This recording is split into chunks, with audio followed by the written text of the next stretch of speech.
क्या आप जानते हैं कि आज की सुपरफास्ट कावासाकी निंजा बाइक्स का सफर 1978 में एक छोटी जहाज निर्माण कंपनी से शुरू हुआ था। और क्या आप यकीन करेंगे कि इस कंपनी ने जापान को दुनिया का सबसे बड़ा जहाज निर्माता बनाने में मदद की। लेकिन ये कहानी सिर्फ मोटरसाइकिल्स या जहाजों की नहीं है, ये है एक इंसान के सपने, संघर्ष और इनोवेशन की।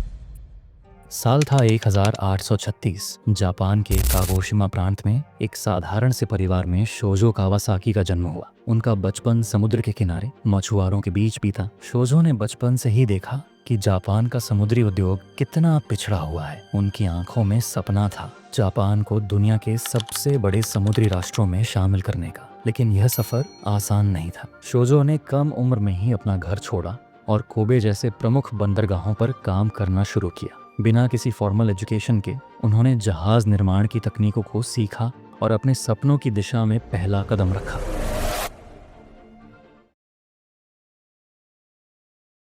साल 1878 जापान एक नए युग की ओर बढ़ रहा था। टोक्यो के त्सुकुजी इलाके में समुद्र की लहरों के बीच एक सपने ने आकार लेना शुरू किया। Kawasaki Tsukiji shipyard. यह जापान का पहला आधुनिक शिपयार्ड था और इसके पीछे थे एक विजनरी व्यक्ति, शोजो कावासाकी। उस समय जापान में लकड़ी के जहाज बनते थे जो पारंपरिक तो थे लेकिन समुद्र के बदलते मौसम का सामना करने में कमजोर थे। शोजो ने सोचा, क्यों ना हम लोहे के जहाज बनाएं, मजबूत, टिकाऊ और आधुनिक। लेकिन यह सपना आसान नहीं था। तकनीक नई थी और यह कदम एक बड़े जोखिम से भरा हुआ था। फिर भी शोजो ने पीछे मुड़कर नहीं देखा। शुरुआती दिनों में सफर करना बहुत ही मुश्किल था और हर एक कदम पर उनको चुनौतियों का सामना करना पड़ता था। नई तकनीकों को अपनाने में बाधाएं थीं। जापान के लोग अपने पुराने तरीके से ही जहाज को बनाना आसान मानते थे और उनको इस नई तकनीक से जहाज बनाने का डर सता रहा था। शोजो के साथियों ने पूछा, क्या ये संभव है? क्या हम वाकई लोहे के जहाज बना सकते हैं? शोजो ने मुस्कुराते हुए जवाब दिया, अगर समुद्र की लहरें हमें डराने लगें तो जहाज का क्या मतलब? हमें उनसे आगे सोचना होगा।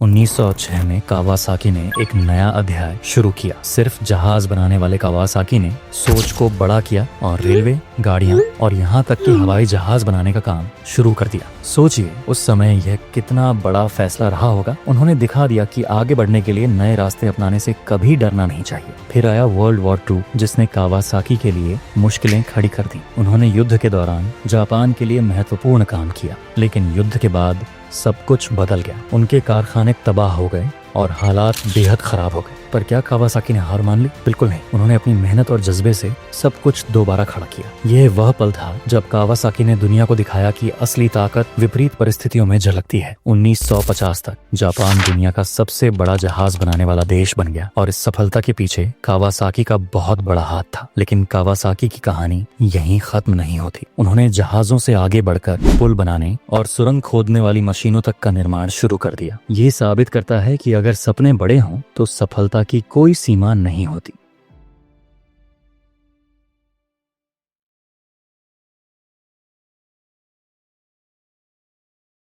उन्नीस 1950 के दशक के आखिर में कावासाकी ने सोचा कि अगर उन्हें आगे बढ़ना है तो नए एरियाज में काम करना होगा और इसी सोच के साथ 1962 में उन्होंने अपनी पहली मोटरसाइकिल बनाई।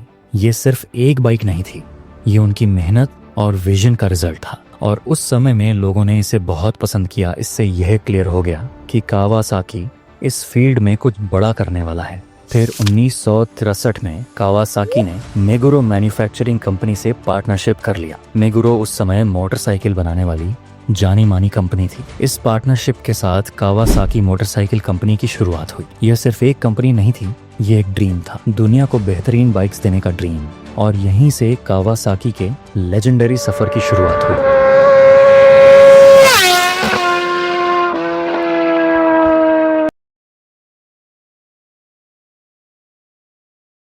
1970 का दशक कावासाकी के लिए गेम चेंजिंग साबित हुआ। इसी दौरान उन्होंने अपनी आइकॉनिक निंजा सीरीज लॉन्च की। निंजा बाइक्स सिर्फ बाइक्स नहीं थीं, ये स्पीड और परफॉर्मेंस का सिंबल बन गई। इन बाइक्स ने न केवल जापान में बल्कि पूरी दुनिया में टहलका मचा दिया। हाई स्पीड मोटरसाइकिल्स का नाम आते ही लोगों के दिमाग में सबसे पहले निंजा बाइक्स की इमेज बनने लगी। कावासाकी ने निंजा सीरीज के जरिए दिखा दिया कि वे सिर्फ बाइक्स नहीं बना रहे थे, वे ड्रीम्स और एडवेंचर को शेप दे रहे थे। आज निंजा सीरीज सिर्फ एक बाइक नहीं बल्कि एक लेगेसी है जिसने कावासाकी को ग्लोबल लेवल पर अलग पहचान दी। आज का कावासाकी सिर्फ एक मोटरसाइकिल ब्रांड नहीं है बल्कि एक बहुराष्ट्रीय साम्राज्य है। कावासाकी हेवी इंडस्ट्रीज अब सिर्फ बाइक्स नहीं बनाती, ये एरोस्पेस, डिफेंस इक्विपमेंट और रोबोटिक्स जैसे हाईटेक फील्ड्स में भी काम करती है। कंपनी के प्रोडक्ट्स आज 100 से ज्यादा देशों में इस्तेमाल हो रहे हैं। चाहे बात रफ्तार की हो, सुरक्षा की या कटिंग एज टेक्नोलॉजी की, कावासाकी ने हर फील्ड में अपनी छाप छोड़ी है। यह ब्रांड अब इनोवेशन और एक्सेलेंस का सिंबल बन चुका है।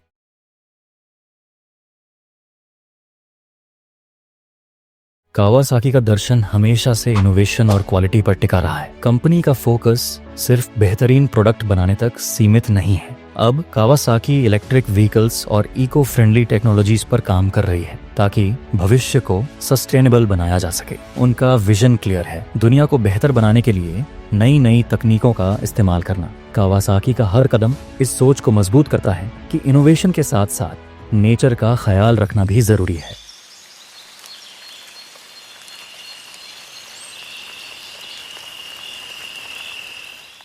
कावासाकी की कहानी हमें सिखाती है कि अगर आपके पास सपने और जुनून हो तो कुछ भी नामुमकिन नहीं है। शोजो कावासाकी ने अपनी मेहनत और विजन से न सिर्फ अपनी पहचान बनाई बल्कि जापान को दुनिया के इंडस्ट्रियल मैप पर एक अलग मुकाम दिलाया। अगर आपको कावासाकी की ये इंस्पायरिंग कहानी पसंद आई हो तो इस वीडियो को लाइक करें, शेयर करें और कमेंट्स में हमें ज़रूर बताएं आपकी फेवरेट कावासाकी निंजा बाइक कौन सी है। अगर आप भी 9 से 5 ट्रैप से गुजर रहे हैं तो स्क्रीन पर दिख रहे हैं इस वीडियो को ज़रूर देखें। मैं आपसे वहीं पर मिलूंगा।